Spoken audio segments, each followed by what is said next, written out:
اللہ الرحمن الرحیم۔ ناظرین، ہم اس ویڈیو میں 2 پوائنٹوں کی حوالے سے بات کرتے ہیں۔ سب سے پہلے کہ علاؤالدین بیگ کی شہادت کے حوالے سے بات کرتے ہیں، دوسرے کے نئے ٹریلر کے حوالے سے کچھ معلومات دیتے ہیں۔ اس مختصر ویڈیو کو دیکھنے کے لیے سب سے پہلے اس ویڈیو کو لائک کریں، چینل کو سبسکرائب کریں۔ ہم اپنی پہلے بات کی طرف آتے ہیں کہ علاؤالدین بیگ کی شہادت کے حوالے سے بات کرتے ہیں۔ جیسے کہ آپ لوگ جانتے ہیں کہ علاؤالدین بیگ کو پچھلے ایپیسوڈ میں قرادن قلعہ بنا کر بھیجا دیا گیا تھا اور وہاں ان کا گورنر ان پر شدید ظلم کر دیا تھا اور نئے ٹریلر میں ان کو قبر میں بھی دیکھا گیا ہے۔ تو کیا علاؤالدین بیگ کی شہادت ہو گئی ہے یا نہیں؟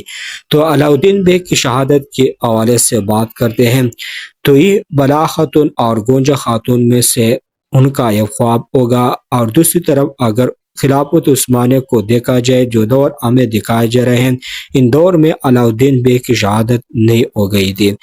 اور دوسرے کے نئے ٹریلر کے حوالے سے کچھ معلومات دیتے ہیں۔ نئے ٹریلر میں 22 سنگور کو زخمی دکھائے گئے اور یہ کراسی بیگ کا کام ہے، اس سب لوگ یہ بھی جانتے ہیں۔ نئے ٹریلر میں 22 سنگور عثمان غازی کو کہہ رہے کہ مقدس امانتیں چورے، تو کیا عثمان غازی مقدس امانتیں واپس لانے میں کامیاب ہو گئے یا نہیں؟ تو ہو سکتا ہے کہ عثمان غازی مقدس امانتیں واپس لانے میں کامیاب ہو گئے، کیونکہ عثمان غازی تمام سرداروں میں سے بہادر سردار ہیں۔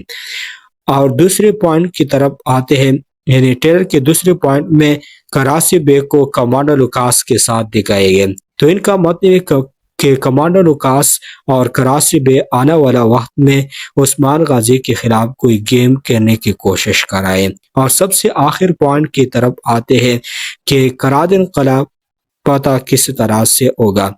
ٹریلر میں ہم نے دیکھا کہ عثمان غازی اپنے سپاہیوں کے ساتھ قرادن قلعہ پر حملہ آور ہوئے ہیں، اور اس طرح سے قرادن قلعہ ہم آنے والا وقت میں دیکھیں گے۔